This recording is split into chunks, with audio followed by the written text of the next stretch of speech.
Hello guys, welcome to my YouTube channel. आज हम बात करेंगे सीटेट की प्राइमरी स्तर के पेपर की जो 3 फरवरी को हुआ था हमारा। ठीक है, ये दी गई है डेट और ये फर्स्ट शिफ्ट का पेपर है हमारा। मॉर्निंग शिफ्ट में पेपर हुआ था, 2 शिफ्ट में पेपर होते हैं, मॉर्निंग एंड इवनिंग शिफ्ट में। तो ये फर्स्ट शिफ्ट का पेपर है। तो आज हम बात करेंगे प्रीवियस ईयर के क्वेश्चन पेपर की, पर्यावरण अध्ययन की। ठीक है, तो पहला क्वेश्चन है हमारा, एक नई दिल्ली हावड़ा राजधानी एक्सप्रेस 25 नवंबर 2022 को 16:50 घंटे पर नई दिल्ली स्टेशन से चलती है और 26 नवंबर 2022 को 12:05 घंटे पर हावड़ा पहुंचती है। यदि रेलगाड़ी की औसत चाल 80 किलोमीटर प्रति घंटा है तो नई दिल्ली और हावड़ा के बीच की दूरी क्या होगी। ठीक है, ऑप्शन आपके दिए गए हैं। ऑप्शन है 1529 किलोमीटर, ऑप्शन बी है 1532 किलोमीटर, ऑप्शन सी है 1540 किलोमीटर और ऑप्शन डी है 1552 किलोमीटर। तो इसको सॉल्व करिए और सॉल्व करके इसका जो आंसर है कमेंट करिएगा। ठीक है, वैसे इसका आंसर हम बता दे रहे हैं, ऑप्शन सी होगा 1540 किलोमीटर। ठीक है, सॉल्व करिए इसको, आगे बढ़ते हैं दूसरे क्वेश्चन की ओर। ये नीचे एक्सप्लेनेशन दिया गया है, इसको देख लीजिएगा। ठीक है, बढ़ते हैं दूसरे क्वेश्चन की ओर। दूसरा क्वेश्चन है हमारा, कल्पना कीजिए कि आप एक उद्यान यानी पार्क में हैं और भूकंप आ गया। आप सुरक्षा की कौन सी युक्तियां अपनाएंगे। ऑप्शन दिया हुआ आपका, इमारतों से दूर खुले में रहिए। ऑप्शन बी है निकटतम इमारत में भाग जाएंगे। ऑप्शन सी है निकटतम वृक्ष के नीचे खड़े हो जाएंगे। ऑप्शन डी है पार्क से निकलकर भागते हुए निकटतम सड़क पर जाएंगे। तो जब भी भूकंप आता है तो खुले में जाना चाहिए हमेशा। तो इसका ऑप्शन ए सही होगा। ठीक है, ऑप्शन ए, इमारतों से दूर खुले में रहिए। इमारतों से दूर खुले में जाना चाहिए। ठीक है, आगे बढ़ते हैं हम तीसरे क्वेश्चन की ओर। ये एक्सप्लेनेशन दिया है, इसको पढ़ लीजिएगा। ऑप्शन क्वेश्चन तीसरा है हमारा, निम्नलिखित में से कला के रूप में प्राकृतिक रंगों जैसे नील, हल्दी से मिश्रित और पुष्पों के वर्णों एवं पेड़ों की छाल से मिश्रित चावल के रंगीन पोस्ट से चित्रकला करना, पेंटिंग बनाना निहित है। ऑप्शन दिया हुआ आपका, पहला मधुबनी, दूसरा है वर्ली, तीसरा है कलमकारी, चौथा है फुलकारी। तो इसका ऑप्शन आंसर क्या सही होगा बताइए। इसका ऑप्शन सी सही होगा, सॉरी इसका ऑप्शन ए सही हो रहेगा, मधुबनी। ठीक है, नीचे एक्सप्लेनेशन दिया है, इसको आप देख लीजिएगा। मधुबनी, जो मधुबनी है वो बिहार राज्य का है, वर्ली हमारा महाराष्ट्र राज्य का फेमस है, कलमकारी आंध्र प्रदेश में फेमस है और फुलकारी हरियाणा में फेमस है हमारी। ठीक है, ये चित्रकला है, इनको पढ़ लीजिएगा, आता है एक क्वेश्चन इससे ज़रूर। हमारा नेक्स्ट क्वेश्चन है 4, ऐसे भोज्य पदार्थों के एक समुच्चय का चयन कीजिए जिन्हें पौधों के समान भाग से प्राप्त किया गया है। ऑप्शन दिया गया है सेब, गन्ना, अदरक, गाजर। ऑप्शन बी है हरी मटर, जीरा, चना, गेहूं। ऑप्शन सी है पालक, जीरा, आलू, पत्ता गोभी। ऑप्शन डी है सेब, टमाटर, अदरक और खुबानी। तो इसको आपको देखना है कि इसमें कौन सा समुच्चय हमारा सही है। ठीक है, इसका आंसर है हमारा बी, हरी मटर, जीरा, चना और गेहूं के ये ऑप्शन सी सही है। इसको पढ़ के जाइएगा, ये हर बार रिपीट होता है क्वेश्चन, मोस्टली क्वेश्चन इसमें रिपीट ही हुए होते हैं। अगर आपको सीटेट पास करना है या अच्छे नंबर लाने 120 प्लस लाना, तो भी आप केवल प्रीवियस ईयर के क्वेश्चन पेपर सॉल्व करके जाइए, आपके हूबहू क्वेश्चन रिपीट होते हैं। इसको ज़रूर पढ़ के जाइएगा। आप कुछ पढ़िए या ना पढ़िए, मैं बार बार अपनी वीडियो में कहती हूँ, बट आप प्रीवियस ईयर के क्वेश्चन पेपर जरूर सॉल्व करके जाइएगा। आज से मैं डेली 1 या 2 पेपर डेली डाल दूंगी, आप देख लीजिएगा। ठीक है, नेक्स्ट क्वेश्चन है 5वां, नीचे घटनाओं का क्रम दिया गया है जिससे नदी के जल में अत्यधिक प्रदूषण हो गया है, सही क्रम ज्ञात कीजिए। ऑप्शन दिया गया है, पहला नदी के जल की गंध, अम्लता और रंग प्रभावित होते हैं। ऑप्शन बी है जल में जली जीवन जीवित नहीं रह सकता। ऑप्शन सी है सभी व्यवहारिक उद्देश्यों के लिए नदी मृत हो गई है। ऑप्शन डी है जल में हानिकारक रसायन अधिकता में छोड़े गए हैं। इन सब को क्या करना है, क्रम से लगाना है। ठीक है, ये दिया गया है ऊपर, इन सब को ये दिया सही क्रम में ज्ञात करना है। क्वेश्चन जरूर पढ़ के जाइएगा ढंग से, क्या क्या रहा है, पूछ क्या रहा है वो। तो इसका ऑप्शन सी रहेगा सही। ठीक है, इसको क्रम से लगा दीजिएगा आप लोग, इसलिए मैंने नीचे एक्सप्लेनेशन दी। इसका पीडीएफ प्राप्त करना तो आप मेरे टेलीग्राम चैनल से जुड़ जाइए, फ्री ऑफ कॉस्ट है। नेक्स्ट क्वेश्चन छठवां है, निम्नलिखित में से कौन से पौधे का प्रवर्धन बीजों द्वारा होता है? ऑप्शन दिया गया आपका गन्ना, आलू, पत्ता गोभी। ठीक है, ऑप्शन बी है चावल गेहूं ओट्स, ऑप्शन सी है आलू गुलाब गन्ना, ऑप्शन डी है गेहूं गन्ना चावल। तो इसमें ये पूछा पौधों का प्रवर्धन बीजों से प्राप्त होता है। ठीक है, इसमें से क्या है? तो आगे बढ़ते हैं हम लोग, इसमें हमारा जानते हैं आंसर क्या है। आंसर इसका बी, चावल गेहूं ओट्स। ठीक है, जो पौधों के प्रवर्धन बीजों द्वारा जिससे होता है। बढ़ते हैं नेक्स्ट क्वेश्चन की ओर। नीचे एक्सप्लेनेशन दिया हुआ आप लोग देख लीजिएगा, अगर ज़्यादा बताऊंगी तो टाइम वेस्ट होगा। ठीक है, तो बढ़ते हैं सातवें क्वेश्चन की ओर। सातवां क्वेश्चन है, निम्नलिखित में से कौन सा भोजन उस राज्य के लोगों का मुख्य भोजन है जहां से पीवी सिंधु संबंध रखती हैं? ऑप्शन ए है भोजन से एक क्वेश्चन हर बार रिपीट होता है, हर बार। ऑप्शन ए है इडली चटनी सांभर चावल, ऑप्शन बी है रोटी दाल सब्जी आलू का पराठा, ऑप्शन सी है रोटी सांभर बांस की करी मछली curry fish curry, option D है मछली करी टैपियोका और चावल। देखिएगा, मैंने जो प्रीवियस ईयर का पिछली बार जो क्वेश्चन पेपर कराया था उसमें भी भोजन से एक क्वेश्चन आया था। तो भोजन से एक क्वेश्चन जरूरी आता है, इसलिए आप, मैं बार बार यही कहूँगी, कुछ पढ़िए या ना पढ़िए बट आप प्रीवियस ईयर का क्वेश्चन पेपर जरूर सॉल्व करके जाइए। आपके 120+ क्वेश्चन आएंगे और टेंशन बिल्कुल भी मत लीजिए, सीटेट बहुत ईजी एग्जाम है। ठीक है, तो इसका ऑप्शन है ए इडली। इसका आंसर के अकॉर्डिंग, इसका आंसर है क्वेश्चन के अकॉर्डिंग इडली चटनी चावल एंड सांभर। बढ़ते हैं नेक्स्ट क्वेश्चन की ओर।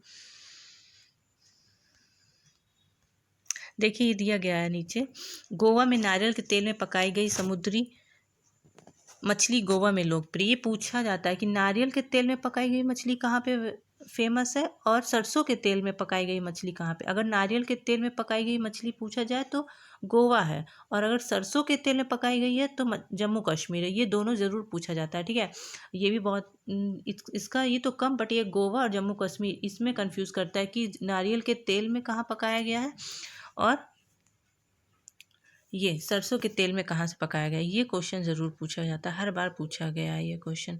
ठीक है, बढ़ते हैं नेक्स्ट क्वेश्चन की ओर। आठवां है, ए की दो बहनें और बी और सी, ए की दो बहनें सॉरी बी और सी, ए का डी पति है, बी और सी की पुत्रियां और डी से क्या संबंध है? तो इसको बताना है। डी उनके अंकल हैं, डी उनकी आंटी है, डी उनका कजिन है और डी उनकी बेटी है। तो इसका सही आंसर आपको बताना है, नीचे कमेंट में ज़रूर बताइएगा। इसका वैसे आंसर है ए। ठीक है, चलिए बढ़ते हैं नौवें क्वेश्चन की ओर। नौवां क्वेश्चन है, निम्नलिखित में से किसकी वायु द्वारा फैलने की संभावना है? किसकी वायु द्वारा फैलने की संभावना है? ऑप्शन दिया गया सूरजमुखी, ऑप्शन बी है मदार, ऑप्शन सी है मैंगो आम, ऑप्शन डी है जैंथियम। तो इसका सही आंसर है ऑप्शन बी आक, यानी कि मदार, जो वायु द्वारा फैलने की जिसकी संभावना है। ठीक है, बढ़ते हैं नेक्स्ट क्वेश्चन की ओर। 10वां है, आप दुकान से गेहूं लेते और आपकी माँ उसकी रोटियां बनाती है। गेहूं से रोटी बनाने की प्रक्रिया से सही क्रम का चुनाव कीजिए। ऑप्शन दिया गया है, एक पात्र में आटा लेंगे, आटा गूंथेंगे, रोटी सेकेंगे, गेहूं का आटा बनाएंगे। ये तो सबको पता होगा कि अगर हम खाना बना रहे हैं तो सबसे पहले क्या करेंगे। ठीक है, तो यही पूछा गया है इसमें कि रोटियां बनाती, गेहूं से रोटी बनाने की प्रक्रिया से क्रम बताना है। ठीक है, दूसरा ऑप्शन है हमारा, गेहूं का आटा बनाए, एक पात्र में आटा लें, आटा गूंथे गूंथे गूंथे आटे के पेड़े बनाए और रोटियां सेके। ऑप्शन सी है आटा गूंथे, गेहूं को पीसे, रोटी बेले और रोटियां सेके। ऑप्शन डी है गेहूं से आटा पीसे, गूंथे आटे के पेड़े बनाए, रोटी सेके और रोटियां बेले। ठीक है, तो इसका ऑप्शन है हमारा बी सही है। गेहूं का आटा लाएंगे, फिर एक पात्र में आटा लेंगे, आटा गूंथेंगे, फिर गूथे आटे के पेड़े बनाएंगे और रोटियां सेकेंगे। ठीक है, तो इसका ऑप्शन बी सही है। फिर है 11वां क्वेश्चन, उर्वरकों की अपेक्षा खेतों में खाद का उपयोग करने की सलाह दी जाती है क्योंकि? पहला है खाद जैव निम्नीकरणीय है, ऑप्शन बी है खाद से एक प्रबल रासायनिक अभिक्रिया नहीं होती है, ऑप्शन सी है खाद से मृदा में सूक्ष्म रंध्र बनते हैं, ऑप्शन डी है खाद की बड़ी मात्रा में आवश्यकता होती है। तो आपको बताना है इसमें। ठीक है, इसका सही आंसर है हमारा क्या है, आप कमेंट जरूर करके बताइएगा। ऑप्शन दिए गए हैं 4। ठीक है, आगे बढ़ते हैं। वैसे इसका आंसर दिया गया है बी, ए बी और सी। तीनों सही है, ए, बी और सी। ए है खाद जैव निम्नीकरणीय है, बी है खाद से एक प्रबल रासायनिक अभिक्रिया नहीं होती है, ऑप्शन सी है खाद से मृदा में सूक्ष्म रंध्र बनते हैं, ऑप्शन बी सही है इसका, ये वाला। ठीक है, बढ़ते हैं नेक्स्ट क्वेश्चन की ओर। 12 क्वेश्चन है हमारा। आप गंगा नदी किनारे बसे स्थानों का भ्रमण करना चाहते हैं, आप किन स्थानों के समुच्चय का चयन करना चाहेंगे? ऑप्शन ए है कोलकाता, कानपुर, वाराणसी, ऑप्शन बी है पटना, हैदराबाद, वाराणसी, ऑप्शन सी है भुवनेश्वर, पुरी, दार्जिलिंग, ऑप्शन डी है दिल्ली, कोलकाता और प्रयागराज। ठीक है, आप गंगा नदी के किनारे बसे स्थानों का भ्रमण कर रहे हैं आप। ठीक है, इसको देखिए, इसका ऑप्शन ए सही रहेगा, कोलकाता, कानपुर और बनारस। बढ़ते हैं नेक्स्ट क्वेश्चन की ओर। क्वेश्चन नंबर है 13, निम्नलिखित में से कौन सा युग्म सही है? पहला है गेहूं मूसला जड़, धनिया मूसला जड़, गाजर झकड़ा जड़, बांस मूसला जड़। ठीक है, तो इसको आपको बताना है, इसका आंसर क्या होगा? इसका आंसर है बी। ठीक है, इसका आंसर बी सही है, धनिया मूसला जड़। नीचे दिया गया हुआ है कौन जड़ है, कौन झगड़ा है, कौन अपस्थानिक जड़ है।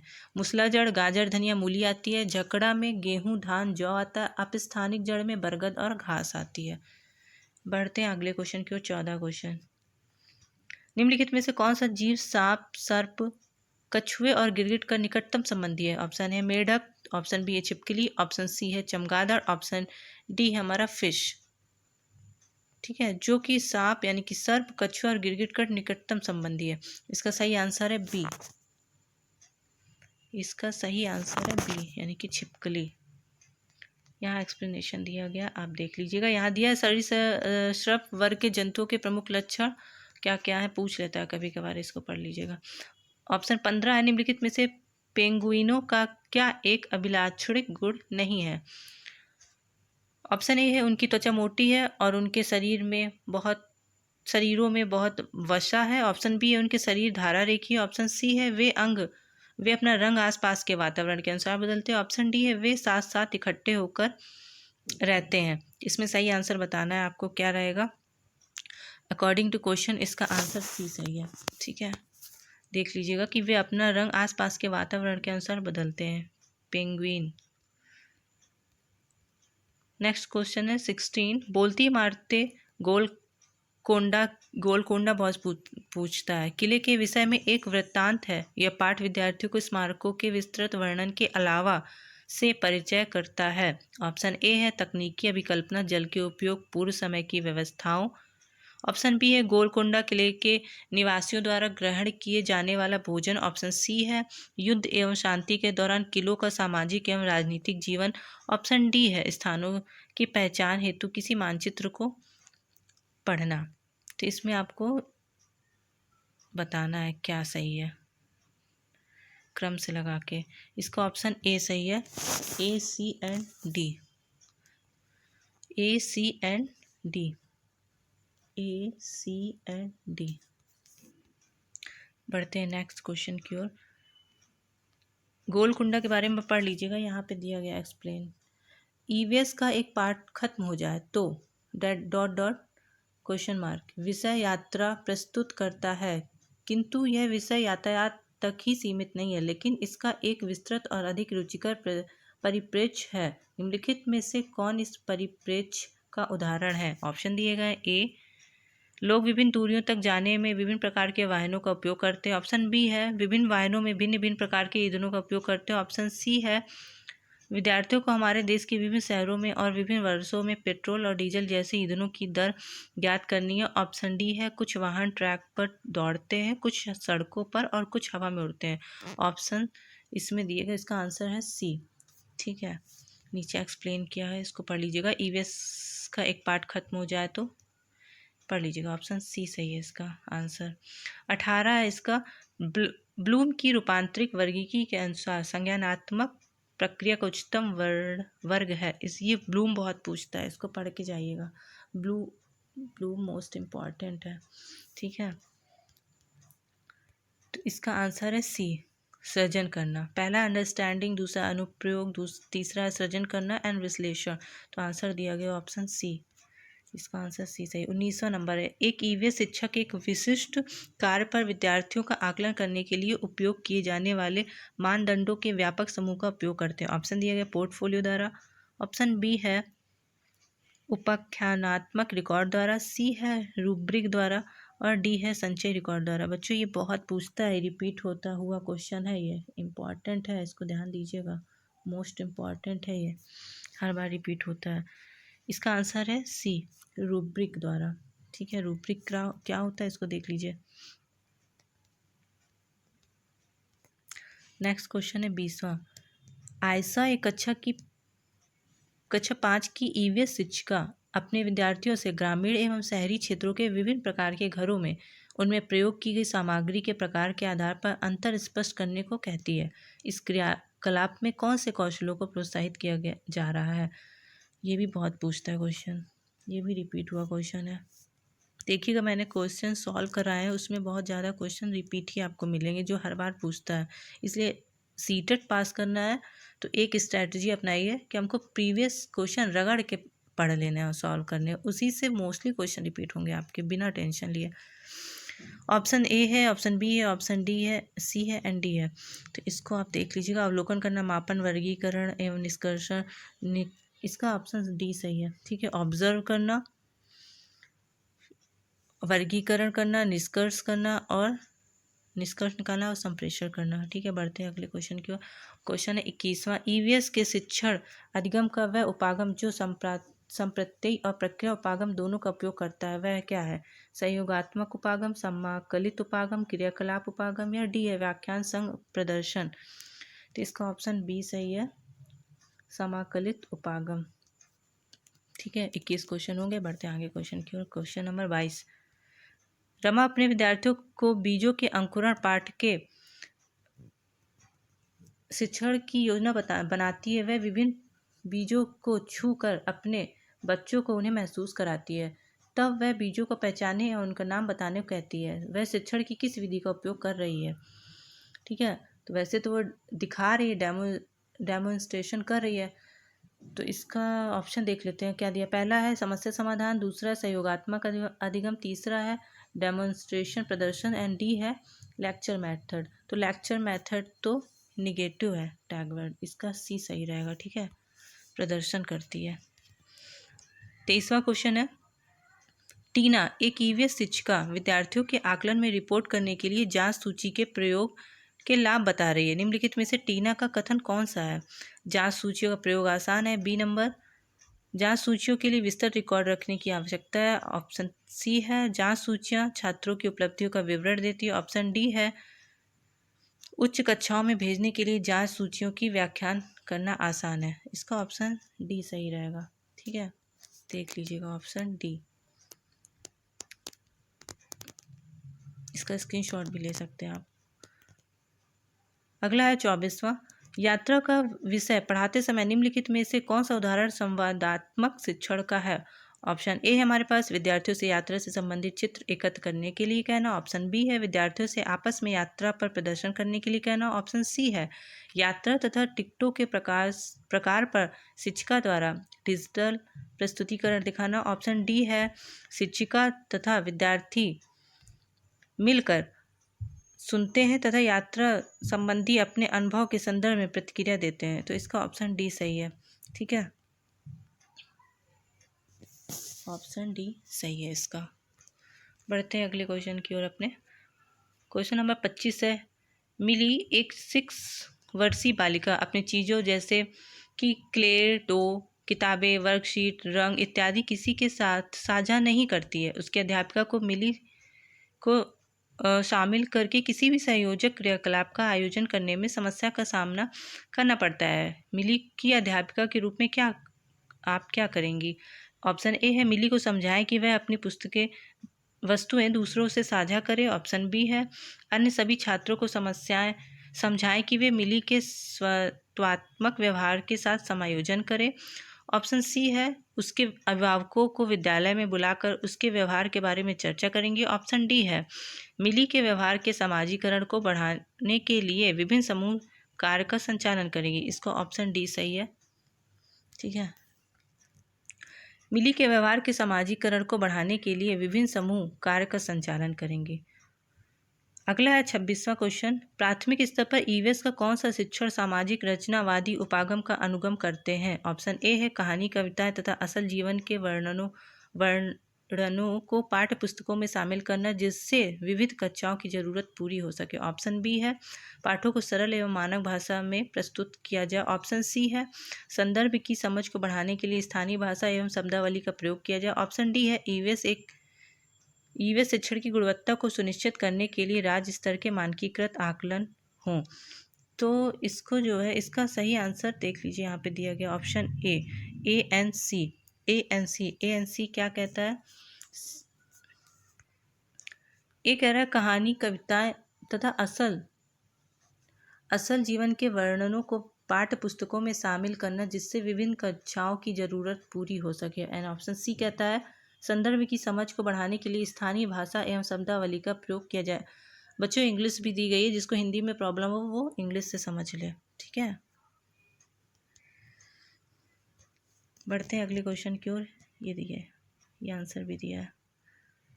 27वां क्वेश्चन है हमारा, निम्नलिखित में से कौन सा ईवीएस के शिक्षण के लिए उपयुक्त उपागम नहीं है दिया गया। भूमिका निभाना, सर्वेक्षण, क्षेत्र भ्रमण। ऑप्शन डी है शिक्षकों द्वारा शिक्षण निर्देशन। ऑप्शन ई है संवादात्मक शिक्षण। इसको देख लीजिएगा, इसका आंसर ए है, ठीक है, यानी कि डी क्या कहता है? डायलॉजिक टीचिंग, ठीक है।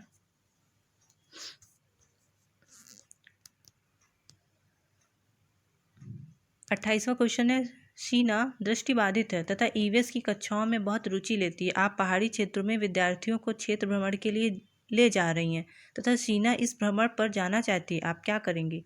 ऑप्शन दिया गया है उसके अभिभावकों से कहें कि उसे मना करे, क्योंकि पहाड़ी क्षेत्र में उसके लिए जोखिम हो सकता है। ऑप्शन बी है उसके अभिभावक को सलाह दें कि वे उसे ज्ञान जाने की अनुमति दे दें। तीसरा है उसकी सबसे अच्छी मित्र को जिम्मेदारी सौंपे कि वह यात्रा के दौरान उसकी सुरक्षा का ध्यान रखे। ऑप्शन डी है 4 से 6 विद्यार्थियों के समूह बनाएं तथा प्रत्येक समूह को यात्रा से संबंधित निर्धारित जिम्मेदारियां सौंपें, ठीक है। तो इसका ऑप्शन दिया हुआ है answer A, C and D. C क्या कह रहा है?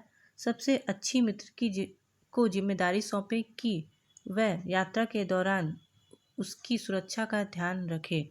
ऑप्शन डी है 4 से 6 विद्यार्थियों के समूह बनाएं तथा प्रत्येक समूह को यात्रा से संबंधित निर्धारित जिम्मेदारियां सौंपें।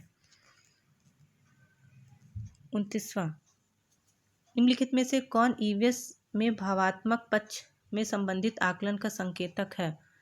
इसका ऑप्शन दिए गए आपके पास, observation, discussion, sharing and working together, experiment करना। इसका आंसर सी सही है, ठीक है, साथ मिलकर काम करना।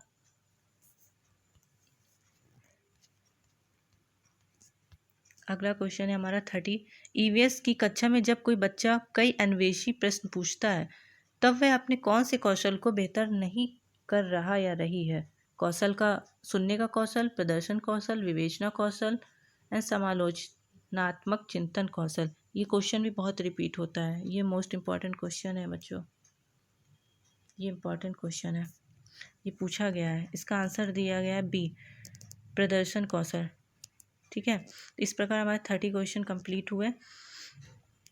आपको अगर 120+ क्वेश्चन सॉल्व करना है तो आप केवल और केवल प्रीवियस ईयर के क्वेश्चन पेपर सॉल्व करिए विदाउट एनी टेंशन, और आराम से पेपर दे के आइए। आपके बहुत ज़्यादा क्वेश्चन रिपीट होंगे और हर बार यही क्वेश्चन आपके रिपीट होते हैं। देखिएगा मैंने अभी 3 पेपर डाल रखे हैं, तीनों पेपर में क्वेश्चन पेपर में तीनों में कई बार क्वेश्चन रिपीट हुए। एक शेल्टर हाउस से आता है, यानी कि घर कैसे बने होते हैं आपके असम में, लद्दाख में, जम्मू में, और एक डिश को लेके आता है कि जम्मू में कैसा खाना बनता है, कहाँ की मछली फेमस है, ये सब बहुत पूछा जाता है। तो क्वेश्चन बहुत सारे रिपीट होते हैं। आप विदाउट एनी टेंशन लिए आप केवल प्रीवियस ईयर क्वेश्चन सॉल्व करिए और पेपर दे के आइए, आपका पेपर बहुत अच्छा होगा। चलिए मिलते हैं अगले प्रीवियस ईयर के क्वेश्चन पेपर के साथ। और आपको अगर कोई भी प्रीवियस ईयर का क्वेश्चन पेपर चाहिए तो आप मुझे कमेंट कर सकते हैं, मैं उस पर वीडियो बना के डाल दूँगी। Okay, thank you.